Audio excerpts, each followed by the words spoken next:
After a one-month break, Parliament resumed sitting today with question time for members of the government. One of the main topics of discussion was the problem of the powerful Swiss franc, which is burdening tens of thousands of Croatian citizens who have loans pegged to that currency. In responding to queries from the opposition, Prime Minister Zoran Milanovic said its measures to curb the effects of the high exchange rate are not just stopgap. The back and forth became quite heated as MPs from the Croatian Democratic Union said public debt has exploded under the Milanovic cabinet, warning of a Greek scenario in Croatia. The Prime Minister said that unlike the previous government, his does not doctor statistics, adding that such polemics are a waste of time.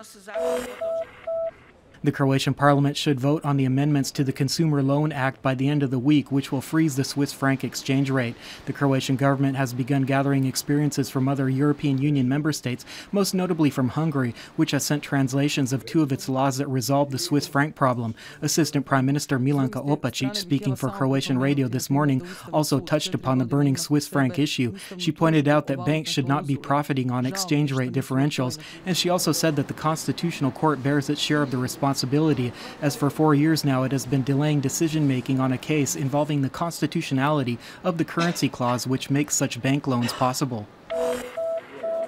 Although the employees of Sisak's oil refinery are satisfied with yesterday's meeting with the Prime Minister, who supported their efforts to keep the refinery up and running, they still fear the loss of their jobs after production halts.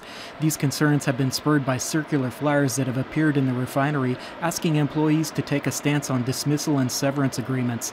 Otherwise, Economic Affairs Minister Ivan Vrdoljak once more wrote to INA's management and board of directors seeking an explanation as to why the interests of only one shareholder in the Croatian oil and gas company, Hungarian corporation MOL, are being protected. He also sought a detailed analysis of the profitability of the Sisak refinery.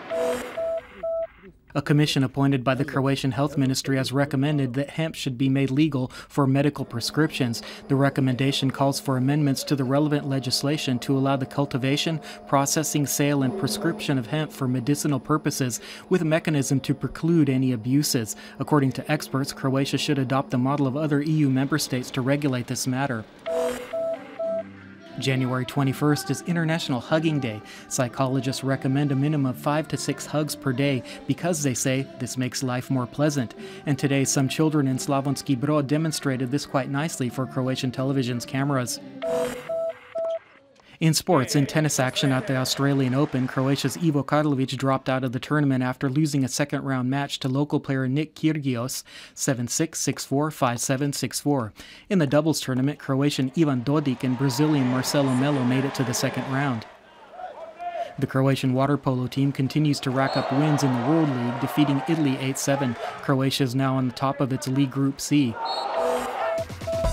And finally, the weather forecast for the rest of the day.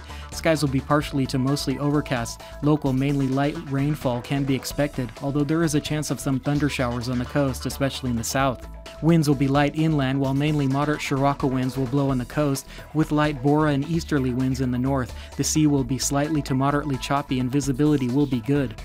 Today's temperatures will generally range from 3 to 8 degrees Celsius inland and from 11 to 14 degrees on the coast. These generally overcast and foggy conditions will persist inland until Friday, and scattered rainfall can also be expected. Snow at the higher elevations can be expected in addition to rain on Friday. Precipitation will increase overnight into Saturday, when snowfall should spread to lower-lying areas, especially in the central and eastern regions. Conditions will be unstable on the coast with occasional rainfall, including scattered thunder showers. Moderate to strong Scirocco winds will blow, with Bora winds in the north that will reach gale force intensity on Friday. Conditions are expected to settle on Saturday, but with cooler temperatures.